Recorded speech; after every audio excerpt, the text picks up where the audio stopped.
Hi ನಮಸ್ತೆ ಎಲ್ಲರಿಗೂ Kannada study YouTube ಚಾನಲ್ಗೆ ಸ್ವಾಗತ. ಇಂದಿನ ಸೆಷನಲ್ಲಿ ನಾವೇನು ನೋಡೋಣ ಅಂತ ಹೇಳಿದ್ರೆ ಇಂದಿನ ಜನವರಿ 23ರ ಪ್ರಚಲಿತ ಘಟನೆಗಳಲ್ಲಿ ಕಂಡುಬರ್ತಕ್ಕಂತಹ ಟಾಪ್ 30 ಕರೆಂಟ್ ಅಫೇರ್ಸ್ ಪ್ರಶ್ನೆಗಳನ್ನು ಈ ಒಂದು ಸೆಷನಲ್ಲಿ ನಾವು ಡಿಸ್ಕಷನ್ ಮಾಡೋಣ, ಸರಿನಾ?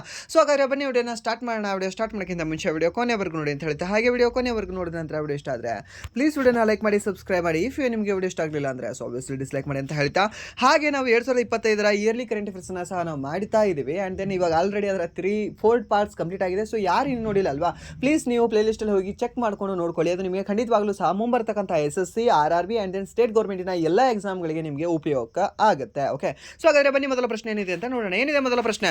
ಭಾರತದ ಮೊದಲ UCI 2.2 multi stage cycling race Bajaj Pune grand tour 2026 ಆಯೋಜಿಸಿದ ನಗರ ಯಾವುದು ಅಂತ ಕೇಳಿದಾನೆ.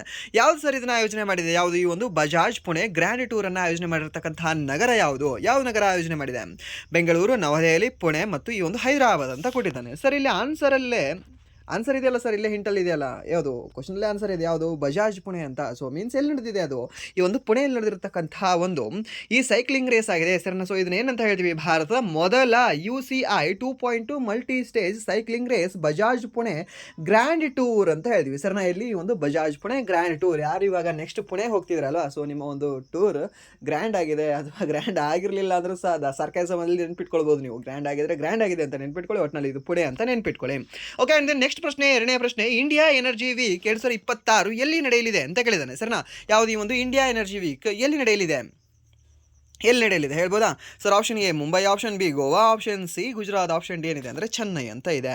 ಸೊ ಇವಾಗ ಜ್ಯೂಸ್ ಕುಡಿದ್ರೆ ಏನು ಎನರ್ಜಿ ಬರುತ್ತೆ? ಸೊ ಎನರ್ಜಿ ವೀಕಲ್ಲಿ ಆಚರಣೆ ಮಾಡ್ತೀವಿ ನಾವು ಈ ವರ್ಷ ಅಂತ ಕೇಳಿದ್ರೆ ಈ ಒಂದು ಗೋವಾದಲ್ಲೇ ಆಚರಣೆ ಮಾಡ್ತೀವಿ ಸರ್. ನಾವು ಯಾವುದು ಜ್ಯೂಸ್ ಗೋವಾ ಅಂತ ಹೇಳ್ತೀವಿ. ಸೊ ಇಲ್ಲಿ ನಾವು ಇಂಡಿಯನ್ ಎನರ್ಜಿ ವೀಕ್ ಆಚರಣೆ ಮಾಡ್ತಿದ್ವಿ 2026ರಲ್ಲಿ ಸರಿನಾ. ಸೊ ಎಲ್ಲಿ ಅಂತ ಕೇಳಿದ್ರೆ ಈ ಒಂದು ಗೋವಾದಲ್ಲಿ. ಓಕೆ, ಸೊ ಇವೆಲ್ಲವೂ ಸಹ ಫನ್ ಅಂತ ಬಟ್ ಟ್ರಿಕ್ಗಳು. ಓಕೆ, ಅಂಡ್ ದೆನ್ ನೆಕ್ಸ್ಟ್ ಪ್ರಶ್ನೆ, ಎಲ್ಲ ಒಪ್ಪಂದಗಳ ತಾಯಿ ಮದರ್ ಆಫ್ ಆಲ್ ಡೀಲ್ಸ್ ಎಂದು ಕರೆಯಲಾಗುವ ಸಮಗ್ರ ವ್ಯಾಪಾರ ಒಪ್ಪಂದಕ್ಕೆ ಭಾರತವು ಯಾವ ಒಕ್ಕೂಟದೊಂದಿಗೆ ಸಹಿ ಹಾಕಲಿದೆ ಅಂತ ಕೇಳಿದ್ದಾನೆ ಸರ್ನಾ. ಯಾವುದು ಈ ಒಂದು ಮದರ್ ಆಫ್ ಆಲ್ ಡೀಲ್ಸ್ ಎಂದು ಕರೆಯಲ್ಪಡುವ ಸಮಗ್ರ ವ್ಯಾಪಾರ ಒಪ್ಪಂದ ಅಂತೆ. ಓಕೆ, ಸೊ ಕ್ವಶನಲ್ಲೂ ಸಹ ನಿಮಗೆ ಒಂದು ಸ್ಟ್ಯಾಟಿಕ್ ಕ್ವಶನ್ ಇದೆ ನೋಡಿ. ಏನು ಈ ಮದರ್ ಆಫ್ ಆಲ್ ಡೀಲ್ಸ್ ಅಂತ ನಾವು ಯಾವುದನ್ನ ಕರಿತೀವಿ ಅಂತ ಕೇಳಿದ್ರೆ ಈ ಸಮಗ್ರ ವ್ಯಾಪಾರ ಒಪ್ಪಂದಕ್ಕೆ ನಾವು ಮದರ್ ಆಫ್ ಆಲ್ ಡೀಲ್ಸ್ ಅಂತ ಕರಿತೀವಿ ಸರಿನಾ. ಸೊ ಎಲ್ಲ ಡೀಲ್ಗಳ ತಾಯಿ ಯಾರು ಅಂತ ಕೇಳಿದ್ರೆ ಒಂದು ಸಮಗ್ರ ವ್ಯಾಪಾರ ಒಪ್ಪಂದ ಅಂತ ಹೇಳ್ತೀವಿ. ಸೊ ಹಾಗಾದ್ರೆ ಈ ಒಂದು ಒಪ್ಪಂದಕ್ಕೆ ಭಾರತವು ಯಾವ ಒಕ್ಕೂಟದೊಂದಿಗೆ ಸಹಿ ಹಾಕಿದೆ? ಸೊ ಅದಕ್ಕೆ ಸರಿ ಉತ್ತರ ಬಂದ್ಬಿಟ್ಟು ಸರ್ ಆಪ್ಷನ್ ಸಿ, ಈ ಒಂದು EU ಅಂತ ಹೇಳ್ತೀವಿ. So what you mean by EU ಅಂದರೆ ಯುರೋಪಿಯನ್ ಯೂನಿಯನ್ ಅಂತ ಹೇಳ್ತೀವಿ. ಸೊ ಹಾಗಾದರೆ ಈ ಒಂದು ಯುರೋಪಿಯನ್ ಯೂನಿಯನ್ ಸ್ಥಾಪನೆ ಆಗಿದ್ದು ಯಾವಾಗ ಸರ್? ಕಾಲಾನುಕ್ರಮದಲ್ಲಿ ಕೇಳ್ತಾ ಇದ್ದಾನೆ ಇವಾಗ ಎಕ್ಸಾಮಲ್ಲಿ. ಸೊ ಹಾಗಾದರೆ ಕಾಲಾನುಕ್ರಮದಲ್ಲಿ ನಿಮ್ಗೆ ಗೊತ್ತಿರಬೇಕಲ್ಲ European union. So last FDA ನಾನ್ HK ಅಲ್ಲ, ನಾನ್ HK ಎಕ್ಸಾಮಲ್ಲಿ ನಿಮಗೆ ಕೇಳಿದ್ದ ನೋಡಿ. ಯಾವುದು ಯುರೋಪಿಯನ್ ಯೂನಿಯನ್ ಕೇಳಿದ್ದ, ಮತ್ತೆ ಯಾವುದು ಕೇಳಿದ್ದ ನಿಮಗೆ? ಈ ಅಶೋಕ್ ಮೆಹ್ತಾ ಆಯೋಗ. ಆ್ಯಂಡ್ ದೆನ್ ನೆಕ್ಸ್ಟ್ ಯಾವುದು ಕೊಟ್ಟಿದ್ದ? GVK ರಾವ್ ಸಮಿತಿ. ಆ್ಯಂಡ್ ದೆನ್ ನೆಕ್ಸ್ಟ್ ಈ ಪಂಚಾಯಿತಿಗಳ ಕಾಯ್ದೆ ಬರುತ್ತಲ್ವಾ, ಸೊ ಆ ಒಂದು ಕಾಯ್ದೆ. ಸೊ ಈ 4 ಸಹ ಕಾಲಾನುಕ್ರಮದಲ್ಲಿ ಹೊಂದಿಸಿ ಬರೆಯಿರಿ ಅಂತ ಕೊಟ್ಟಿದ್ದ. ಸೊ ಅದಕ್ಕೆ ಸರಿಯಾದ ಉತ್ತರ ಯಾವುದಾಗಿತ್ತು? ಅವಾಗ ನಾವು ಏನಂತ ಹೇಳ್ಬೋದಾಗಿತ್ತು ಇನ್ ಸೀರಿಯಲಲ್ಲಿ? So first sir Ashok Mehta ಸಮಿತಿ ಯಾವಾಗ ಬರುತ್ತೆ ಸರ್? 77ರಲ್ಲಿ ಬರುತ್ತೆ ಸರ್. ಸ್ಟೇಟ್ ಗೌರ್ಮೆಂಟ್ ಸಿಲೆಬಸ್ ಇವಾಗ ಯಾಕೆ ಹೇಳ್ತಿದ್ದೀರಾ ಅಂತ ಕೇಳಿದ್ರೆ, okay, so this is not only for state government. Central government ನಿಮಗೆ MTA, CHSL, CGL ಲೆವೆಲಲ್ಲಿ ನಿಮ್ಗೆ ಇದೇ ಪ್ರಶ್ನೆಗಳನ್ನ ಕೇಳ್ತಾನೆ. ಓಕೆ, ಅಶೋಕ್ ಮೆಹ್ತಾ ಸಮಿತಿ ಯಾವಾಗ ಬಂತು, ಎದಕ್ಕೆ ಸಂಬಂಧಪಟ್ಟಿದೆ ಇದು ಅಂತ? ಎದಕ್ಕೆ ಸಂಬಂಧಪಟ್ಟಿದೆ ಅಂತ ಕೇಳಿದ್ರೆ ಇದು 2 ಟೈರ್ ಪಂಚಾಯತ್ ರಾಜ್ ಸಿಸ್ಟಮ್ಗೆ ಸಂಬಂಧಪಟ್ಟಿದೆ. ಯಾವುದು ಈ ಒಂದು ಅಶೋಕ್ ಮೆಹ್ತಾ ಸಮಿತಿ.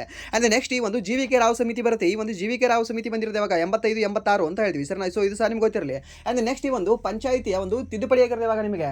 ಓಕೆ, ಯಾವಾಗ ಅಂತ ಕೇಳಿದ್ರೆ ಒಂದು 1992ರಲ್ಲಿ ತಿದ್ದುಪಡಿ ಆಗುತ್ತೆ. ಆ್ಯಂಡ್ ನೆಕ್ಸ್ಟ್ ಈ ಒಂದು ಯುರೋಪಿಯನ್ ಯೂನಿಯನ್ ಸ್ಥಾಪನೆ ಆಗಿರೋದು ಯಾವಾಗ ಅಂತ ಕೇಳಿದ್ರೆ 1993 ಅಂತ ಹೇಳ್ತೀವಿ ಸರ್. ಯಾವಾಗ 1993ರಲ್ಲಿ ಈ ಒಂದು ಯುರೋಪಿಯನ್ ಯೂನಿಯನ್ ಇದೆ ಅಲ್ವಾ, ಇದು ಸ್ಥಾಪನೆ ಆಗುತ್ತೆ. ಇದು ಸಹ ನಿಮ್ಗೆ ಗೊತ್ತಿರಲಿ, ಕೇಳಬಹುದು. ಆ್ಯಂಡ್ ನೆಕ್ಸ್ಟ್ 4ನೇ ಪ್ರಶ್ನೆ, ಯಾವ ನೆರೆಹೊರೆಯ ದೇಶವು ಭಾರತೀಯ ವಿಮಾನಗಳಿಗಾಗಿ ತನ್ನ ವಾಯು ಪ್ರದೇಶದ ಬಳಕೆಯ ಮೇಲಿನ ನಿಷೇಧವನ್ನು ಫೆಬ್ರವರಿ 2026ರವರೆಗೆ ವಿಸ್ತರಿಸಿದೆ ಅಂತ ಕೇಳಿದ್ದಾನೆ? ಓಕೆ, ಮೀನ್ಸ್ ಈ ಒಂದು ಭಾರತ ವಿಮಾನಗಳಿಗೆ ತನ್ನ ಒಂದು ದೇಶದ ಮೇಲೆ ಹಾದು ಹೋಗಂಗಿಲ್ಲ ಅಂತ ಹೇಳಿದೆ ಅದು. ಸೊ ಯಾವ ದೇಶ 2026ರವರೆಗೆ ವಿಸ್ತರಿಸಿದೆ? ಅದನ್ನು ಇವಾಗ ಆಲ್ರೆಡಿ ಮಾಡಿದೆ, ಬಟ್ ಅದನ್ನು ವಿಸ್ತಾರ ಮಾಡಿದೆ. ಫೆಬ್ರವರಿವರೆಗೂ ನೀವು ಬರಬೇಡ್ರಪ್ಪ ನಮ್ಮ ಹತ್ರ ಅಂತ.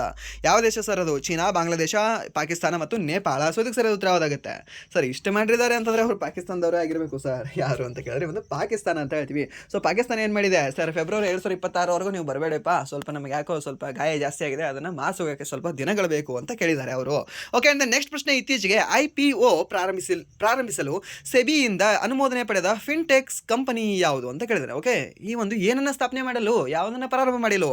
ಈ ಒಂದು IPOಗಳನ್ನು ಪ್ರಾರಂಭ ಮಾಡಲು ಯಾವ ಒಂದು ಫಿನ್ಟೆಕ್ ಕಂಪನಿ ಸೆಬಿಯಿಂದ ಅನುಮೋದನೆ ಪಡೆದಿದೆ ಅಂತ? ಯಾವುದು sir? Paytm, PhonePe, Bharat pay ಮತ್ತು ರೋಸರ್ ಪೇ. ಓಕೆ, ಸೊ ಇದರಲ್ಲಿ ಯಾವುದಾಗುತ್ತೆ ಸರಿಯಾದ ಉತ್ತರ ಹೇಳ್ಬೋದಾ? ಯಾವುದು ಸರ್? ಫೋನ್ಪೇನೇ ಇರ್ಬೋದು, ಜಾಸ್ತಿ ಅದನ್ನು ಯೂಸ್ ಮಾಡ್ತೀವಲ್ವಾ? ಹೌದು, ಫೋನ್ಪೇನೇ ಅದಕ್ಕೆ ಸರಿಯಾದ ಉತ್ತರ ಆಗಿದೆ ಸರ್. ಸೊ ಇದು ರೀಸೆಂಟಾಗಿ ಏನು ಪ್ರಾರಂಭ ಮಾಡಲು ಯೋಜನೆ ಮಾಡ್ತಾ ಇದೆ ಅಂತ ಕೇಳಿದ್ರೆ, ಒಂದು IPOಗಳನ್ನು ಸ್ಥಾಪನೆ ಮಾಡಲು ಇದು ಪ್ರಾರಂಭ ಮೀನ್ಸ್ ಈ ಒಂದು ಯೋಜನೆಯನ್ನು ಹಾಕಿಕೊಂಡಿದೆ. ಯಾವುದು? ಈ ಒಂದು ಫೋನ್ಪೇ ಅನ್ನುವ ಕಂಪನಿ. ಇದು ಯಾವುದರಿಂದ ಸರ್? ಸೆಬಿಯಿಂದ ಅನುಮೋದನೆ ಪಡಿಬೇಕು ಅಂತ ಇದೆ ಸರ್. ಯಾವುದರಿಂದ? ಈ ಒಂದು ಸೆಬಿ ಅಂತ ಹೇಳ್ತೀವಿ. ಸೆಬಿ ಸ್ಥಾಪನೆ ಆಗಿರುತ್ತೆ ಅವಾಗ ಸರ್.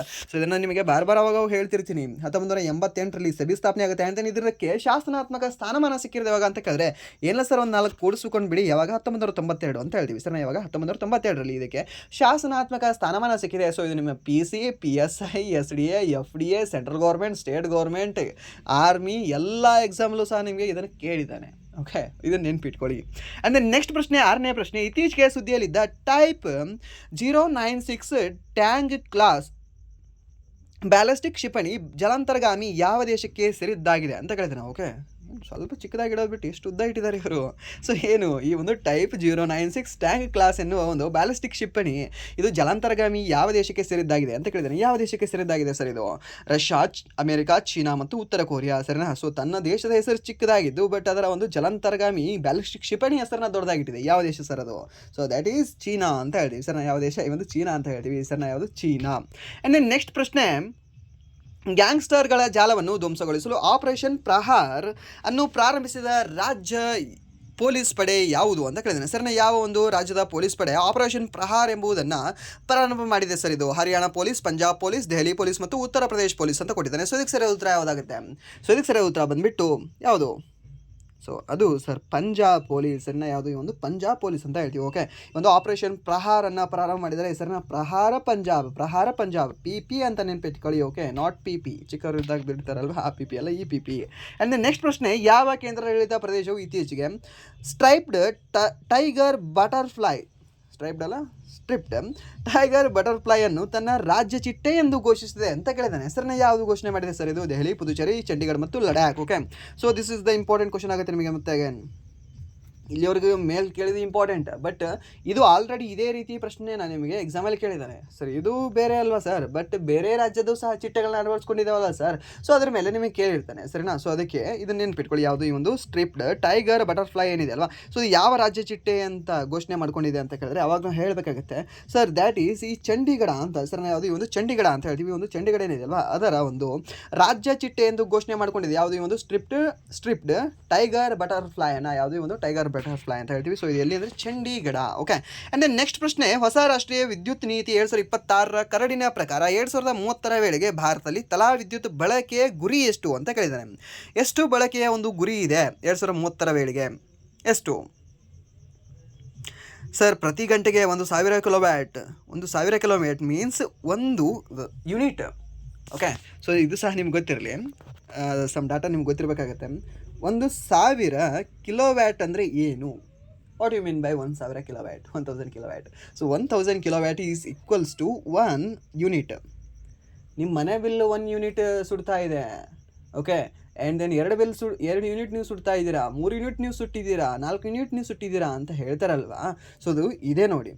ಎಷ್ಟು? 1000 ಕಿಲೋವ್ಯಾಟ್ನ ನೀವು ಸುಟ್ಟಿದ್ರೆ ಅಲ್ಲಿ ಅದನ್ನು ನಾವು ಏನಂತ ಕನ್ಸಿಡರ್ ಮಾಡ್ತೀವಿ ಅಂದರೆ 1 ಯೂನಿಟ್ ಅಂತ ಕನ್ಸಿಡರ್ ಮಾಡ್ತೀವಿ. ಓಕೆ, ಸೊ ಕಿಲೋವ್ಯಾಟ್ ಇದನ್ನು ನೆನ್ಪಿಟ್ಕೊಳ್ಳಿ. ಓಕೆ, ಸೊ ಮೆಗಾವ್ಯಾಟ್ ಅಂದರೆ ಏನು? ಮೆಗಾ 10 ಲಕ್ಷ. ಓಕೆ, 10 ಲಕ್ಷ ವ್ಯಾಟ್ಗಳನ್ನು ನಾವು ಸೇರಿಸಿದ್ರೆ 1 ಮೆಗಾವ್ಯಾಟ್ ಅಂತ ಹೇಳ್ತೀವಿ. ಓಕೆ, ಸೊ ಅದು ಸಹ ನಿಮ್ಗೆ ಗೊತ್ತಿರಬೇಕಾಗುತ್ತೆ. ಸೊ ಇದು ಎಷ್ಟು ಗುರಿಯನ್ನು ಹೊಂದಿದೆ ಅದನ್ನೆಲ್ಲ ಬಿಟ್ಟಾಕ್ಬಿಡಿ ಇವಾಗ. ಬಟ್ ಇಲ್ಲಿ ಬನ್ನಿ ರಿಟರ್ನ್. ಎಷ್ಟು ಗುರಿಯನ್ನು ಹೊಂದಿದೆ ಅಂತ ಕೇಳಿದ್ರೆ ಸರ್ ಪ್ರತಿ ಗಂಟೆಗೆ 2 ಯೂನಿಟ್ ಅಥವಾ 2000 ಕಿಲೋವ್ಯಾಟ್ ಅಂತ ಹೇಳ್ತೀವಿ ಸರ್. 2 ಯೂನಿಟ್ ಅಂತ ಕೊಟ್ಟರು ಸರ್ ನಿಮ್ಗೆ ಆನ್ಸರ್ ಅದೇ ಸರ್. 2 ಕಿಲೋವ್ಯಾಟ್ ಅಂತ ಕೊಟ್ಟರು ಸಹ 2000 ಕಿಲೋವ್ಯಾಟ್ ಅಂತ ಕೊಟ್ಟರು ಸಹ ನಿಮಗೆ ಏನಾಗುತ್ತೆ ಸರ್? ನಿಮಗೆ ಆನ್ಸರ್ ಅದೇ ಆಗುತ್ತೆ ಸರ್. ಓಕೆ, ಸೊ ಇದು ನಿಮ್ಗೆ ಗೊತ್ತಿರಲಿ. ಆ್ಯಂಡ್ ನೆಕ್ಸ್ಟ್ ಪ್ರಶ್ನೆ, ಓಕೆ 2 ಕಿಲೋವ್ಯಾಟ್ 2000 ಇದೆ ಅಲ್ವಾ. ಓಕೆ, ಇದು 2000 ಯೂನಿಟ್ ಆಗುತ್ತೆ. ಓಕೆ, ಸೊ 2000 ಯೂನಿಟ್ ಆಗುತ್ತೆ. ಆ್ಯಂಡ್ ದೆನ್ ನೆಕ್ಸ್ಟ್ ಪ್ರಶ್ನೆ, ಈ ಸ್ಥಳ ಕೃತಿಯ ದತ್ತಾಂಶದ ಪ್ರಕಾರ ಟೋಪೋಗ್ರಾಫಿಕ್ ಡಾಟಾ ಡಿಜಿಟಲೀಕರಣಕ್ಕಾಗಿ ಸರ್ವೆ ಆಫ್ ಇಂಡಿಯಾ ಇತ್ತೀಚೆಗೆ ಯಾರೊಂದಿಗೆ ಒಪ್ಪಂದ ಮಾಡಿಕೊಂಡಿದೆ ಅಂತ ಕೇಳಿದಾನೆ. ಯಾರೊಂದಿಗೆ ಒಪ್ಪಂದ ಮಾಡಿಕೊಂಡಿದೆ ಸರ್ ಇದು? ಯಾರೊಂದಿಗೆ ಒಪ್ಪಂದ ಮಾಡಿಕೊಂಡಿದೆ ಅಂತ ಕೇಳಿದ್ರೆ ಈ ಒಂದು ಡಿಜಿಟಲ್ ಇಂಡಿಯಾ ಭಾಷಿಣಿ ವಿಭಾಗದ ಜೊತೆಗೆ ಇದು ಒಪ್ಪಂದವನ್ನು ಮಾಡಿಕೊಂಡಿದೆ. ಯಾವುದು? ಈ survey of India. Okay. And next ಪ್ರಶ್ನೆ, ಈ 27 ವರ್ಷಗಳ ಸೇವೆಯ ನಂತರ ನಾಸಾ ಇತ್ತೀಚೆಗೆ ಯಾರ ನಿವೃತ್ತಿಯನ್ನು ಘೋಷಿಸಿತು? ಯಾರ ನಿವೃತ್ತಿ ಘೋಷಿಸಿದೆ ಸರ್? ನಮ್ಮ ಸುನೀತಾ ವಿಲಿಯಮ್ಸ್ ಅವರ ಒಂದು ನಿವೃತ್ತಿಯನ್ನು ಘೋಷಣೆ ಮಾಡಿದೆ ಸರ್ ಇದು. ಓಕೆ. ಯಾರು? ಈ ನಮ್ಮ ಸುನೀತಾ ವಿಲಿಯಮ್ಸ್ ಅಂತ ಹೇಳ್ತೇವೆ. ಆ್ಯಂಡ್ ನೆಕ್ಸ್ಟ್ ಪ್ರಶ್ನೆ, ಶೂನ್ಯ ತಾಜಾ ತ್ಯಾಜ್ಯ ಡಂಪಿಂಗ್ ಸೈಟ್ಗಳನ್ನು ಹೊಂದಿದ ಉತ್ತರ ಪ್ರದೇಶದ ಮೊದಲ ನಗರ ಯಾವುದು ಅಂತ ಕೇಳಿದ್ರೆ, ಜೀರೋ ಫ್ರೆಶ್ ವೇಸ್ಟ್ ಡಂಪಿಂಗ್ ಸೈಟ್ಸ್ಗಳನ್ನು ಹೊಂದಿರತಕ್ಕಂತಹ ಉತ್ತರ ಪ್ರದೇಶದ ಮೊದಲ ನಗರ ಯಾವುದು? ಯಾವ ನಗರ ಸರ್ ಅದು? ಯಾವ ನಗರ ಅಂತ ಕೇಳಿದ್ರೆ ಅವಾಗ ನಾವು ಹೇಳಬೇಕಾಗುತ್ತೆ ಸರ್, ಅದು ಬಂದುಬಿಟ್ಟು ಈ ಒಂದು ಲಕ್ನೋ ನಗರ. ಸರಿನಾ? ಬಂದುಬಿಟ್ಟು ಹೋಗಿಬಿಟ್ಟಲ್ಲ, ಅದು ಸರಿಯಾದ ಉತ್ತರ ಯಾವುದಂದ್ರೆ ಲಕ್ನೋ ಅಂತ ಹೇಳ್ತೇವೆ. ಸರಿನಾ? So zero fresh waste dumping ಸೈಟ್ಸ್ಗಳನ್ನು ಹೊಂದಿರತಕ್ಕಂತಹ ಉತ್ತರ ಪ್ರದೇಶದ ಮೊದಲ ನಗರ ಯಾವುದು ಅಂತ ಕೇಳಿದ್ರೆ ಅವಾಗ ನಾವು ಹೇಳಬೇಕಾಗುತ್ತೆ that is Lucknow. Okay. And next ಪ್ರಶ್ನೆ, ಭಾರತದ ಹಿರಿಯ ಮಹಿಳಾ ಫುಟ್ಬಾಲ್ ತಂಡದ ಹೊಸ ಕೋಚ್ ಆಗಿ ಯಾರು ನೇಮಕಗೊಂಡಿದ್ದಾರೆ ಅಂತ ಕೇಳಿದ್ದಾರೆ. ಸರ್ನಾ, ಯಾರು ನೇಮಕಗೊಂಡಿದ್ದಾರೆ ಸರ್ ಇಲ್ಲಿ? ಯಾರು ಅಂತಂದರೆ ಅವಾಗ ನಾವು ಹೇಳಬೇಕಾಗುತ್ತೆ ಸರ್, ಈ ಅಮೇಲಿಯಾ ವಾಲ್ಚರ್ಡೆ ಅನ್ನೋರು. ಓಕೆ. ಯಾರು? ಈ ಒಂದು ಅಮೇಲಿಯಾ ವಾಲ್ಚರ್ಡೆ ಅನ್ನೋರು. ಸ್ಪೋರ್ಟ್ಸ್ ಕರೆಂಟ್ ಅಫೇರ್ಸಲ್ಲಿ ಇದನ್ನು ಕೇಳ್ತಾ ನಿಮಗೆ ನೆನ್ಪಿಟ್ಕೊಳ್ಳಿ. ಓಕೆ. ಯಾರು? ಈ ಒಂದು ಮಹಿಳಾ ಫುಟ್ಬಾಲ್ ತಂಡದ ಹೊಸ ಕೋಚ್ ಆಗಿ ಯಾರು ನೇಮಕಗೊಂಡಿದ್ದಾರೆ ಅಂತ ಕೇಳಿದ್ರೆ ಈ ಒಂದು ಅಮೇಲಿಯಾ ಅವರು. ಅಮೇಲಿಯಾ ಖೇರ್ ಅಲ್ಲ, ಮುಂಬೈ ತಂಡದ ಮಹಿಳಾ ಬೌಲರ್ ಇದ್ದಾರೆ ಅನ್ಸುತ್ತೆ, ಐ ಥಿಂಕ್ ಅವರು WPL ಅಲ್ಲಿ. ಓಕೆ. ಸೊ ಅವರಲ್ಲ, ಇವರು ಅಮೇಲಿಯಾ ವಾಲ್ಚರ್ಡೆ. ಓಕೆ. ಸೊ ಇವರು ನೆನ್ಪಿಟ್ಕೊಳ್ಳಿ, ಅಮೇಲಿಯಾ ವಾಲ್ಚರ್ಡೆ ಯಾವ ಒಂದು ತಂಡದ ಕೋಚ್ ಆಗಿದ್ದಾರೆ? ಇವರು ಭಾರತೀಯ ಹಿರಿಯ ಮಹಿಳಾ ಫುಟ್ಬಾಲ್ ತಂಡದ ಕೋಚ್ ಆಗಿದ್ದಾರೆ. ಸರಿನಾ? ಯಾರು? ಈ ಅಮೇಲಿಯಾ ವಾಲ್ಚರ್ಡೆ ಅವರು. ಆ್ಯಂಡ್ ದೆನ್ ನೆಕ್ಸ್ಟ್ ಪ್ರಶ್ನೆ, ಭಾರತ ಮ್ಯಾನ್ಮಾರ್ ಜಂಟಿ ವ್ಯಾಪಾರ ಸಮಿತಿಯ 9ನೇ ಸಭೆಯು ಎಲ್ಲಿ ನಡೆಯಿತು ಅಂತ ಕೇಳಿದಾನೆ. ಎಲ್ಲಿ ನಡೆದಿದೆ ಸರ್ ಇದು? ಎಲ್ಲಿ ನಡೆದಿದೆ ಅಂತಂದರೆ ಯಾವುದು ಬ್ರಾಕೆಟಲ್ಲಿ ಕೊಟ್ಟಿರುತ್ತೆ ಅದೇ ಆನ್ಸರ್ ಸರ್. ಯಾವುದು? ಈ ಒಂದು ನೇಪಿಡಾವ್ ಅಂತ ಹೇಳ್ತೀವಿ ಸರ್. ಯಾವುದು? ಈ ಒಂದು ನೇಪಿಡಾವಲ್ಲಿ ಈ ಒಂದು ಭಾರತ ಮ್ಯಾನ್ಮಾರ್ ಜಂಟಿ ವ್ಯಾಪಾರ ಸಮಿತಿಯ 9ನೇ ಸಭೆ ನಡೆದಿದೆ. ಆ್ಯಂಡ್ ದೆನ್ ನೆಕ್ಸ್ಟ್ ಪ್ರಶ್ನೆ, ಭಾರತ ಮಾಲ್ಡೀವ್ಸ್ ಮತ್ತು ಶ್ರೀಲಂಕಾದ ಕರಾವಳಿ ರಕ್ಷಣಾ ಪಡೆಗಳ ನಡುವಿನ ತ್ರಿಪಕ್ಷೀಯ ವ್ಯಾಯಾಮ ದೋಸ್ತಿ ಎಷ್ಟನೇ ಆವೃತ್ತಿಯು ಇತ್ತೀಚೆಗೆ ಪ್ರಾರಂಭವಾಯಿತು ಅಂತ ಕೇಳಿದಾನೆ. ಓಕೆ. ಆಪರೇಷನ್ ದೋಸ್ತಿ ನಡೀತದೆ ಯಾವ್ಯಾವ ದೇಶಗಳ ಮಧ್ಯೆ ನಡೀತದೆ ಅಂತ ಕೇಳ್ತಾನೆ ನಿಮಗೆ. ಯಾವಾಗಲೂ ಹೇಳಬೇಕಾಗಿದೆ ಸರ್, ಭಾರತ ಮಾಲ್ಡೀವ್ಸ್ ಮತ್ತು ಶ್ರೀಲಂಕಾದ ಮಧ್ಯೆ ನಡೀತದೆ. ಹೆಸರನ್ನ ಯಾವುದು? ಭಾರತ, ಮಾಲ್ಡೀವ್ಸ್ ಆ್ಯಂಡ್ ದೆನ್ ಈ ಶ್ರೀಲಂಕಾದ ಮಧ್ಯೆ, ಈ 3 ದೇಶಗಳ ಮಧ್ಯೆ, ಟ್ರಯಾಂಗಲ್ ದೇಶಗಳ ಮಧ್ಯೆ ಈ ಒಂದು ದೋಸ್ತಿ ಅನ್ನೋದು ನಡೀತದೆ. ಹೆಸರನ್ನ ಯಾವುದು? ಈ ಒಂದು ದೋಸ್ತಿ ವ್ಯಾಯಾಮ ಅಂತ ಹೇಳ್ತೀವಿ. ಸೊ ಇದು ಎಷ್ಟನೇ ಆವೃತ್ತಿ ಆಗಿತ್ತು ಅಂತ ಕೇಳಿದ್ರೆ ನಿಮಗೆ ಎಷ್ಟನೇ ಆವೃತ್ತಿ ಆಗಿತ್ತು ಸರ್ ಇದು ಆವೃತ್ತಿ ಬಂದುಬಿಟ್ಟು ಆಪ್ಷನ್ ಸಿ ಅಂತ ಹೇಳ್ತೀವಿ. ಎಷ್ಟು? 17ನೇ ಆವೃತ್ತಿ ಅಂತ ಹೇಳ್ತೀವಿ. ಹೆಸರನ್ನ ಯಾವುದು? ABD ಒಂದು ಜರ್ಸಿ ನಂಬರ್ 17ನೇ ಒಂದು ಆವೃತ್ತಿ. ಆ್ಯಂಡ್ ದೆನ್ ಸ್ಟ್ಯಾಟಿಕ್ ಜಿಕೆ ಒಂದು 5 ಪ್ರಶ್ನೆಗಳನ್ನ ಸಹ ತೊಗೊಂಡಿದ್ದೀವಿ ಇಲ್ಲಿ. ಸ್ಟ್ಯಾಟಿಕ್ ಜಿಕೆ ಪ್ರಶ್ನೆಗಳನ್ನ ಸಹ ನೋಡ್ಕೊಳ್ಳೋಣ ಅಂದರೆ ಬೇಡ ಬಟ್ ಒಂದು 2 ನಿಮಿಷದಲ್ಲಿ ನೋಡ್ಕೊಳ್ಳೋಣ. ಓಕೆ. ಏನು ಭಾರತದಲ್ಲಿ ಪೋರ್ಟ್ಫೋಲಿಯೋ ಸಿಸ್ಟಮ್ ಅನ್ನು ಪರಿಚಯಿಸಿದ ಕಾಯ್ದೆ ಯಾವುದು ಅಂತ ಕೇಳಿದ್ರೆ, ಓಕೆ, ಒಂದು ಪೋರ್ಟ್ಫೋಲಿಯೋ ಸಿಸ್ಟಮ್ನ ಪರಿಚಯಿಸಿರ್ತಕ್ಕಂತಹ ಕಾಯ್ದೆ ಯಾವುದು? ಅವಾಗ ನಾವು ಹೇಳಬೇಕಾಗುತ್ತೆ ಸರ್, ಭಾರತೀಯ ಕೌನ್ಸಿಲ್ ಕಾಯ್ದೆ 1861 ಏನಿದೆ ಅಲ್ವಾ, ಇದು ಪೋರ್ಟ್ಫೋಲಿಯೋ ಸಿಸ್ಟಮನ್ನು ಪ್ರಾರಂಭಿಸಿರ್ತಕ್ಕಂತಹ ಒಂದು ಕಾಯ್ದೆ ಆಗಿದೆ. ಹೆಸರನ್ನ ಯಾವುದೇ ಒಂದು ಪೋರ್ಟ್ಫೋಲಿಯೋ ಸಿಸ್ಟಮ್ ಯಾವ ಒಂದು ಕಾಯ್ದೆಯ ಮೂಲಕ ಅಂದರೆ ಒಂದು ಭಾರತೀಯ ಕೌನ್ಸಿಲ್ ಕಾಯ್ದೆ 1861 ಅಂತ ಹೇಳ್ತೀವಿ ಸರ್ನಾ. ಆ್ಯಂಡ್ ದೆನ್ ನೆಕ್ಸ್ಟ್ 2ನೇ ಒಂದು ಸ್ಟ್ರಾಟಜಿಕ್ ಕ್ವಶನ್, ಭಾರತಕ್ಕೆ ಸ್ವತಂತ್ರ ಸಿಕ್ಕ ಸಮಯದಲ್ಲಿ ಭಾರತೀಯ ರಾಷ್ಟ್ರೀಯ ಕಾಂಗ್ರೆಸ್ನ ಅಧ್ಯಕ್ಷರು ಯಾರಾಗಿದ್ದರು ಅಂತ ಕೇಳಿದಾನೆ. ಸರ್ ಯಾರಾಗಿದ್ದರು ಸರ್ ಈ ಒಂದು ಭಾರತೀಯ ರಾಷ್ಟ್ರೀಯ ಕಾಂಗ್ರೆಸ್ನ ಅಧ್ಯಕ್ಷರು ಯಾರು ಅಂತ ಕೇಳಿದ್ರೆ ಸರ್ ಅವಾಗ ನಾವು ಹೇಳಬೇಕಾಗುತ್ತೆ JV ಕೃಪಲಾನಿ ಅವರು. Okay. SSC GD, SSC MTS and then ಮುಂಬರ್ತಕ್ಕಂಥ RRB D group and then NTPC exam ಓದ್ತಿದ್ರಲ್ವಾ, ಅವರು ಇವುಗಳನ್ನು ನೆನ್ಪಿಟ್ಕೊಳ್ಳಿ. ಕೇಳ್ತಾನೆ ನಿಮಗೆ ಇದು ಆಗಲಿ ಆ್ಯಂಡ್ ದೆನ್ ಇದು ಆಗಲಿ. ಆ್ಯಂಡ್ ದೆನ್ ನೆಕ್ಸ್ಟ್ ಇದು CGL ಲೆವೆಲ್ ಕ್ವಶನ್ ಇದೆ ನೋಡಿ ಇದು. ಆ್ಯಂಡ್ ನೆಕ್ಸ್ಟ್ ಪ್ರಶ್ನೆ, ಈ ಒಂದು ಫುಗಲ್ ಎಂಬುದು ಭಾರತದ ಯಾವ ರಾಜ್ಯದಲ್ಲಿ ಕಂಡುಬರುವ ಕುರಿಯ ತಳಿಯಾಗಿದೆ? ಓಕೆ. ಈ ಒಂದು ಕುರಿ ಆ್ಯಂಡ್ ದೆನ್ ಕೋಳಿ, ಕತ್ತೆ ಆ್ಯಂಡ್ ದೆನ್ ಈ ಹಸು ಆ್ಯಂಡ್ ದೆನ್ ಈ ದನ, ಕರುಗಳು ಎಲ್ಲದರ ಮೇಲೆ ನೀವು ಆ ಒಂದು ತಳಿಯ ಮೇಲೆ ಕೇಳ್ತಿದ್ದಾನೆ ಅಂದರೆ ಅದು state government specially PC, PSI, SDA, FDA ಈ ಎಕ್ಸಾಮ್ ಆಗಿರ್ತವೆ. ಸರಿನಾ? ಯಾರು ಸ್ಟೇಟ್ಗೆ ಫೋಕಸ್ ಮಾಡ್ತಿರಲ್ವ ಅವರು ಇದನ್ನು ನೆನ್ಪಿಟ್ಕೊಳ್ಳಿ. ಯಾವುದು? ಫುಗಲ್ ಎಂಬುದು ಯಾವ ರಾಜ್ಯದಲ್ಲಿ ಕಂಡುಬರ್ತಕ್ಕಂಥ ಒಂದು ಕುರಿ ತಳಿಯಾಗಿದೆ. ಸೆಂಟ್ರಲ್ಲಿ ಕೇಳಲ್ಲ ಅಂತಲ್ಲ, ಬಟ್ ಮೆಜಾರಿಟಿ ಕಡಿಮೆ, ಭಾಳ ಕಡಿಮೆ. ಈ ಒಂದು ಕ್ವಶನ್ ಪೇಪರ್ ತೆಗೆದಿದೆ ಅಂದರೆ ಆ ಒಂದು ಕ್ವಶನ್ ಪೇಪರಲ್ಲಿ ನಿಮಗೆ ಬಂದೇ ಬರೋದಿಲ್ಲ, ಬಟ್ ಸ್ಟೇಟಲ್ಲಿ ನಿಮಗೆ ಬಂದೇ ಬರುತ್ತೆ. ಸೊ ಅದಕ್ಕೆ ಇದನ್ನು ನೆನ್ಪಿಟ್ಕೊಳ್ಳಿ ಈ ರೀತಿದು. ಸರಿ, ಯಾವುದು? ಈ ಒಂದು ಫುಗಲ್ ಅನ್ನೋದು ಎಲ್ಲಿ ಕಂಡುಬರುತ್ತೆ ಅಂತ ಹೇಳಿದ್ರೆ ಅವಾಗ ನಾವು ಹೇಳಬೇಕಾಗುತ್ತೆ ಸರ್, ಇದು ರಾಜಸ್ಥಾನದಲ್ಲಿ ಕಂಡುಬರ್ತಕ್ಕಂಥ ಒಂದು ಕುರಿಯ ತಳಿಯಾಗಿದೆ. ಸರ್ ಯಾವ ತಳಿಯಾಗಿದೆ? ಈ ಒಂದು ಕುರಿಯ ತಳಿಯಾಗಿದೆ. ಫುಗಲ್ ಎಂಬುದು ಏನು ಅಂತ ಕೇಳ್ಬೋದು? ಕುರಿ ತಳಿ, ನಾಯಿ ತಳಿ ಆ್ಯಂಡ್ ದೆನ್ ಈ ಒಂದು ದನದ ತಳಿ ಆ್ಯಂಡ್ ದೆನ್ ಈ ಒಂದು ಎಮ್ಮೆ ತಳಿ ಅಂತ ಕೇಳ್ಬೋದು. ಅವಾಗ ಹೇಳಬೇಕಾಗುತ್ತೆ ಸರ್ ಅದೊಂದು ಈ ಒಂದು ಕುರಿಯ ತಳಿಯಾಗಿದೆ. ಯಾವುದು? ಈ ಒಂದು ಫುಗಲ್ ಅನ್ನೋದು. ಅಂದರೆ ನೆಕ್ಸ್ಟ್, ವಾತಾವರಣದ ಯಾವ ಪದರವು ರೇಡಿಯೋ ಅಲೆಗಳನ್ನು ಭೂಮಿಗೆ ಮರಳಿ ಪ್ರತಿಫಲಿಸುತ್ತದೆ ಅಂತ ಕೇಳಿದ್ರೆ ಸರ್ ಯಾವುದು ಪ್ರತಿಫಲಿಸುತ್ತದೆ ಸರ್ ಮರಳಿ? ಯಾವುದು ಅಂದರೆ ಈ ಒಂದು ಆಯಾನ ಮಂಡಲ ಅಂತ ಹೇಳ್ತೀವಿ. ಯಾವುದು? ಈ ಒಂದು ಅಯನೋಸ್ಪಿಯರ್ ಅಂತ ಹೇಳ್ತೀವಿ ಸರ್. ಆ್ಯಂಡ್ ದೆನ್ ನೆಕ್ಸ್ಟ್ ಪ್ರಶ್ನೆ, ಈ ಸ್ಯಾನ್ ಫ್ರಾನ್ಸಿಸ್ಕೋದಲ್ಲಿ ಗದರ್ ಪಾರ್ಟಿಯನ್ನು ಸ್ಥಾಪಿಸಿದವರು ಯಾರು ಅಂತ ಕೇಳಿದ್ರೆ ಒಂದು ಲಾಲಾ ಹರ್ದಯಾಳ್ ಮತ್ತು ಆ್ಯಂಡ್ ದೆನ್ ಸೋಹನ್ ಸಿಂಗ್ ಭಕ್ನಾ ಅಂತ ಹೇಳ್ತೀವಿ ಸರ್. ಯಾರು? ಈ ಒಂದು ಲಾಲಾ ಹರ್ದಯಾಳ್ ಅವರು ಆ್ಯಂಡ್ ದೆನ್ ಸೋಹನ್ ಸಿಂಗ್ ಭಕ್ನಾ ಅವರು. ಓಕೆ. ಆ್ಯಂಡ್ ದೆನ್ ಇದರ ಮೊದಲ ಅಧ್ಯಕ್ಷರು ಯಾರು? ಇದೇ ಒಂದು ಸೋಹನ್ ಸಿಂಗ್ ಭಕ್ನಾ ಅವರು ಅಂತ ಸಹ ಹೇಳ್ತೀವಿ. ಆ್ಯಂಡ್ ದೆನ್ ನೆಕ್ಸ್ಟ್ ಈ ಮತ್ತೆ ಕರೆಂಟ್ ಅಫೇರ್ಸ್ ಬರೋಣ. 21ನೇ ಪ್ರಶ್ನೆಯಿಂದ ಯಾವುದು ಪ್ರಶ್ನೆ ಇದೆ? 2026 ಜನವರಿ 26 ನಡೆಯಲಿರುವ ಭಾರತದ 77ನೇ ಗಣರಾಜ್ಯೋತ್ಸವಕ್ಕೆ ಮೊದಲ ಬಾರಿಗೆ ಮುಖ್ಯ ಅತಿಥಿಗಳಾಗಿ ಭಾಗವಹಿಸುತ್ತಿರುವ ಯುರೋಪಿಯನ್ ಯೂನಿಯನ್ನ ನಾಯಕರು ಯಾರು ಅಂತ. ಸರ್ ಕ್ವಶನ್ ಎಷ್ಟು ಉದ್ದ ಹಾಕಿದ್ರ ಸರ್? ಚಿಕ್ಕದಾಗಿ ಹಾಕಬೇಕಲ್ವಾ? ಇನ್ಫಾರ್ಮೇಷನ್ ಅಷ್ಟು ಗ್ಯಾದರ್ ಮಾಡಿದ್ವಿ. ಓಕೆ, ಏನೇನಿದೆ ಸರ್ ಇಲ್ಲಿ 2026 ಜನವರಿ 26 ನಮ್ಮ ಏನು ಗಣರಾಜ್ಯೋತ್ಸವ ನಡೀತದಂತೆ. First information. ಆ್ಯಂಡ್ ದೆನ್ ಇದಕ್ಕೆ ಮೊದಲ ಬಾರಿಗೆ ಮುಖ್ಯ ಅತಿಥಿಗಳಾಗಿ ಯುರೋಪಿಯನ್ ಯೂನಿಯನ್ನ ನಾಯಕರು ಬರ್ತಾ ಇದ್ದಾರಂತೆ. ಆ್ಯಂಡ್ ದೆನ್ ಇದು ಎಷ್ಟನೇ ಆವೃತ್ತಿ ಆಗಿದೆ ಅಂದರೆ 77ನೇದಾಗಿದೆ ಅಂತೆ ಗಣರಾಜ್ಯೋತ್ಸವ. ಓಕೆ, ಸೊ ಯಾರವರು ಅಂತ ಕೇಳಿದ್ರೆ ಸರ್ ಅವಾಗ ನಾವು ಹೇಳಬೇಕಾಗುತ್ತೆ, ಈ ಉರ್ಸುಲಾ ವ್ಯಾನ್ ಡೇರ್ ಲ್ಯಾನ್ ಮತ್ತು ಈ ಒಂದು ಆಂಟೋನಿಯಾ ಕೋಸ್ಟಾ ಅವರು ಬರ್ತಾ ಇದ್ದಾರೆ. ಓಕೆ, ಯಾರ್ಯಾರು? ಈ ಒಂದು ಉರ್ಸುಲಾ ವ್ಯಾನ್ ಡೇರ್ ಲ್ಯಾನ್ ಮತ್ತು ಈ ಒಂದು ಆಂಟೋನಿಯೋ ಕೋಸ್ಟಾ ಅಂತ ಹೇಳ್ತೀವಿ, ಸರಿನಾ? ಸೊ ಇದನ್ನು ನೆನ್ಪಿಟ್ಕೊಳ್ಳಿ. ಆ್ಯಂಡ್ ದೆನ್ ನೆಕ್ಸ್ಟ್ ಪ್ರಶ್ನೆ, ಈ IPL 2026ರಿಂದ 2028 ಅವಧಿಗೆ BCCI ಜೊತೆಗೆ 277 ಕೋಟಿ ಮೌಲ್ಯದ ಪ್ರಾಯೋಜಕತ್ವದ ಒಪ್ಪಂದಕ್ಕೆ ಸಹಿ ಹಾಕಿದ AI ಪ್ಲಾಟ್ಫಾರ್ಮ್ ಯಾವುದು ಅಂತ ಕೇಳ್ತಾನೆ. ಯಾವ್ದು ಸಹಿ ಹಾಕಿದೆ ಸರ್? ಇವಾಗ IPL ನೀವು ನೋಡ್ತಾ ಇದ್ರೆ ನಿಮ್ಗೆ ಗೊತ್ತಿರುತ್ತೆ. ಯಾವುದಕ್ಕೆ ಹೇಳಿ ನೋಡುವ? ChatGPT, Google gemini and cloud AI, ಈ ಒಂದು ಮೈಕ್ರೋಸಾಫ್ಟ್ ಕೋಪೈಲಟ್. ಸೊ ಇದಕ್ಕೆ ಸರಿಯಾದ ಉತ್ತರ ಯಾವುದಾಗುತ್ತೆ ಸರ್? ಇದಕ್ಕೆ ಸರಿಯಾದ ಉತ್ತರ ಬಂದುಬಿಟ್ಟು ಸರ್ ಗೂಗಲ್ ಜೆಮಿನಿ. ಸರಿನಾ? ಯಾವುದು ಅಂತ ಹೇಳ್ತೀವಿ? ಒಂದು ಗೂಗಲ್ ಜೆಮಿನಿ ಅಂತ ಹೇಳ್ತೀವಿ. ಓಕೆ, ಆ್ಯಂಡ್ ದೆನ್ ನೆಕ್ಸ್ಟ್ ಪ್ರಶ್ನೆ, ಜನವರಿ 21, 2026ರಂದು ಯಾವ 3 ರಾಜ್ಯಗಳು ತಮ್ಮ 54ನೇ ಸಂಸ್ಥಾಪನಾ ದಿನವನ್ನು ಆಚರಿಸಿಕೊಂಡವು ಅಂತ? ಸರ್, ನಾವು ಸ್ಟೇಟ್ಹುಡ್ ಡೇಯನ್ನು ಯಾವಾಗ ಆಚರಣೆ ಮಾಡ್ಕೊಂಡಿದ್ದೇವೆ ಸರ್? ಯಾವಾಗ ಇದು ಸ್ಟೇಟ್ಹುಡ್ ಯಾವಾಗ ಬಂದಿತ್ತು ಸರ್? ಮೀನ್ಸ್ ಯಾವಾಗ ಅದನ್ನು ಒಂದು ಸ್ಟೇಟ್ ಆಗಿ ಕನ್ಸಿಡರ್ ಮಾಡಿದ್ರು? 1972ರಲ್ಲಿ ಸರ್. ಹಾಗಾದರೆ 1972 ಜನವರಿ 21ರಂದು ಹುಟ್ಟಿಕೊಂಡಿರತಕ್ಕಂತಹ 3 ರಾಜ್ಯಗಳು ಯಾವುದು ಸರ್? ಯಾವ್ದು ಅಂತ ಕೇಳಿದ್ರೆ ಸರ್ ಅಸ್ಸಾಂ ಅಲ್ಲ. ಆ್ಯಂಡ್ ದೆನ್ ನೆಕ್ಸ್ಟ್ ಈ ತ್ರಿಪುರಾ, ಮಣಿಪುರ, ಮೇಘಾಲಯ ಅಂತ ಕೊಟ್ಟಿದ್ದಾನೆ. ಆ್ಯಂಡ್ ದೆನ್ ಮಿಜೋರಾಂ, ಅರುಣಾಚಲ ಪ್ರದೇಶ ಆಗೋದಿಲ್ಲ. ಆ್ಯಂಡ್ ದೆನ್ ನೆಕ್ಸ್ಟ್ ಇಲ್ಲಿ ಸಿಕ್ಕಿಂ ಆಗೋದಿಲ್ಲ. ಆ್ಯಂಡ್ ದೆನ್ ಅಸ್ಸಾಂ ಆಗೋದಿಲ್ಲ. ಸೊ ಇದಕ್ಕೆ ಸರಿಯಾದ ಉತ್ತರ ಯಾವುದಾಗುತ್ತೆ ಸರ್? ಈ ಒಂದು ತ್ರಿಪುರಾ, ಮಣಿಪುರ ಮತ್ತು ಮೇಘಾಲಯ ಅಂತ ಹೇಳ್ತೀವಿ ಸರ್. ಯಾವುದು? ಈ ಒಂದು ತ್ರಿಪುರಾ, ಮಣಿಪುರ ಮತ್ತು ಮೇಘಾಲಯ, ಈ 3 ರಾಜ್ಯಗಳು ಹುಟ್ಕೊಳ್ತವೆ ಸರಿನಾ? ಎಲ್ಲೆಲ್ಲಿದೆ ಸರ್ ಮ್ಯಾಪಲ್ಲಿ ಒಂದು ಸರಿ ಇದ್ರ ಮಾರ್ಕ್ ಮಾಡ್ಕೊಂಡ್ಬಿಡಿ ಅಲ್ಲ. ಯಾವುದು ಸರ್? ಈ ನಮ್ಮ ಭಾರತ ತೊಗೊಂಡ್ರೆ ಓಕೆ, ಇಲ್ಲಿದೆ. ಹಿಂಗೆ ನಮ್ಮ ಭಾರತ ತೊಗೊಂಡ್ರೆ ಮೀನ್ಸ್ ಇನ್ನು ರೆಕ್ಟ್ಯಾಂಗಲಲ್ಲಿ ಇಲ್ಲಿ ನಿಮಗೆ ಮಣಿಪುರ ಕಂಡು ಬರುತ್ತೆ. ಓಕೆ, ಇಲ್ಲಿ ನಿಮಗೆ ಮಣಿಪುರ ಕಂಡು ಬರುತ್ತೆ. ಆ್ಯಂಡ್ ದೆನ್ ನೆಕ್ಸ್ಟ್ ನಿಮಗೆ ಇಲ್ಲಿ ತ್ರಿಪುರಾ ಕಂಡು ಬರುತ್ತೆ. ಆ್ಯಂಡ್ ದೆನ್ ಇಲ್ಲಿ ನಿಮಗೆ ಮೇಘಾಲಯ ಕಂಡು ಬರುತ್ತೆ. ಟ್ರಯಾಂಗಲ್ ಮಾಡ್ಕೊಂಬಿಡಿ, ನೆನ್ಪುಳಿದ್ಬಿಡ್ತವೆ. ಓಕೆ, ಆ್ಯಂಡ್ ದೆನ್ ನೆಕ್ಸ್ಟ್ ಪ್ರಶ್ನೆ, ಬೀದಿ ನಾಯಿಗಳ ಬಿಕ್ಕಟ್ಟಿಗೆ ಮಾನವೀಯ ಪರಿಹಾರ ನೀಡಲು ಭಾರತದ ಮೊದಲ ಶ್ವಾನಧಾಮವನ್ನು ಪಂಜಾಬ್ನ ಯಾವ ನಗರದಲ್ಲಿ ಉದ್ಘಾಟಿಸಲಾಗಿದೆ ಅಂತ? ಆಪರೇಷನ್ ಪ್ರಹಾರ ಎಲ್ಲಿ ಪ್ರಾರಂಭ ಮಾಡಿತ್ತು ಸರ್? ಇದೇ ಒಂದು ಪಂಜಾಬ್ ಅಲ್ವಾ? ಸೊ ಇಲ್ಲಿ ಒಂದು ಡಾಗ್ ಶೆಲ್ಟರನ್ನು ಸಹ ಆರಂಭ ಮಾಡಿದ್ರಂತೆ. ಯಾವ ನಗರದಲ್ಲಿ ಅಂತ ಕೇಳಿದ್ದೀನಿ. ಯಾವ ನಗರದಲ್ಲಿ ಇದನ್ನು ಆರಂಭ ಮಾಡಿದ್ದಾರೆ? ಸೊ ಆ ಒಂದು ನಗರ ಬಂದುಬಿಟ್ಟು ಸರ್ ಲುಧಿಯಾನ ನಗರ. ಸರ್ ಯಾವುದು? ಈ ಒಂದು ಲುಧಿಯಾನ ಕೇಳಿರ್ತೀರಾ ನೀವು, ಹಿಸ್ಟ್ರಿಯಲ್ಲಿ ಓದಿರ್ತೀರಾ. ಲುಧಿಯಾನ. ಓಕೆ, ನೆನ್ಪಿಟ್ಕೊಳ್ಳಿ, ಲುಧಿಯಾನ. ಆ್ಯಂಡ್ ದೆನ್ ನೆಕ್ಸ್ಟ್ ಪ್ರಶ್ನೆ, ಆ್ಯಂಡ್ ದೆನ್ ಈ ಅಳಿವಿನಂಚಿನಲ್ಲಿರುವ ಚಿರತೆ ಮತ್ತು ಕರಡಿಗಳ ಸಂರಕ್ಷಣೆಗಾಗಿ ಇತ್ತೀಚೆಗೆ ಯಾವ ವನ್ಯಜೀವಿ ಅಭಯಾರಣ್ಯವನ್ನು ಪರಿಸರ ಸೂಕ್ಷ್ಮ ವಲಯ ಎಕನಾಮಿಕ್ಸ್ ಈ ಸೆನ್ಸಿಟಿವ್ ಝೋನ್ ಎಂದು ಘೋಷಿಸಲಾಗಿದೆ ಅಂತ ಕೇಳಿದ್ದೇನೆ ಸರ್. ಯಾವುದು ಹೇಳ್ಬೋದಾ? ಯಾವುದು ಸರ್? ಬಂಡೀಪುರ ಅಭಯಾರಣ್ಯ, ಕುಂಬಲ್ಗಢ ಅಭಯಾರಣ್ಯ, ಈ ಒಂದು ಗಿರ್ ರಾಷ್ಟ್ರೀಯ ಉದ್ಯಾನವನ, ಒಂದು ಜಿಮ್ ಕಾರ್ಬೆಟ್ ಉದ್ಯಾನವನ ಅಂತ ಕೊಟ್ಟಿದ್ದಾನೆ ಸರ್. ಯಾವುದು ಸರ್? ಚಿರತೆ ಮತ್ತು ಕರಡಿಗಳ ಸಂರಕ್ಷಣೆಗಾಗಿ ಈ ಒಂದು ESZ ಅನ್ನು ಘೋಷಣೆ ಮಾಡಿದೆ ಅಂತ. ಯಾವುದು ಸರ್? ಅದು ಬಂದುಬಿಟ್ಟು ಈ ಒಂದು ಕುಂಬಲ್ಗಢ ಅಭಯಾರಣ್ಯ. ಎಲ್ಲಿ ಕಂಡು ಬರುತ್ತೆ ಸರ್? ನಿಮಗೆ ರಾಜಸ್ಥಾನದಲ್ಲಿ ಕಂಡು ಬರುತ್ತೆ. ಯಾವುದೇ ಒಂದು ಕುಂಬಲ್ಗಢ ಅಭಯಾರಣ್ಯ ಅಂತ ಹೇಳ್ತೀವಿ. ಆ್ಯಂಡ್ ನೆಕ್ಸ್ಟ್ ಪ್ರಶ್ನೆ, ನಾಸಾ ಹಮ್ಮಿಕೊಂಡಿರುವ ಆರ್ಟೆಮಿಸ್ 2 ಮಿಷನ್ ಪ್ರಮುಖ ಉದ್ದೇಶವೇನು ಅಂತ ಕೇಳಿದ್ದೇನೆ ಸರ್. ಈ ಒಂದು ಆರ್ಟೆಮಿಸ್ ಮಿಷನ್ನ ಉದ್ದೇಶವೇನು ಅಂತ ಕೇಳಿದ್ರೆ ಇದು ಕ್ರೀಡು ಲೂನಾರ್ ಫ್ಲೈಬೈ ಆಗಿದೆ. ಮೀನ್ಸ್ ಈ ಒಂದು ಚಂದ್ರನ ಸುತ್ತ ಮಾನವನ ಹಾರಾಟ ಇದು ಆಗಿದೆ. ಓಕೆ, ಆ್ಯಂಡ್ ನೆಕ್ಸ್ಟ್ ಪ್ರಶ್ನೆ, 27ನೇ ಪ್ರಶ್ನೆ, ಜನವರಿ 20, 2026ರಂದು ಇತಿಹಾಸದಲ್ಲೇ ಮೊದಲ ಬಾರಿಗೆ ಯಾವ ಸ್ಥಳದಿಂದ ತುರ್ತು ವೈದ್ಯಕೀಯ ಸ್ಥಳಾಂತರಿಸುವಿಕೆ ಪ್ರಕ್ರಿಯೆ ಯಶಸ್ವಿಯಾಗಿ ನಡೆಯಿತು ಅಂತ ಕೇಳಿದಾನೆ. ಎಲ್ಲಿಗೆ ಸರ್ ಇದು? ಎಲ್ಲಿ ನಡೆಯುತ್ತಿದ್ದು? ಎಲ್ಲಿ ಅಂತ ಕೇಳಿದ್ರೆ ಸರ್ ಈ ಒಂದು ISS ಅಲ್ಲಿ ಯಾವುದು?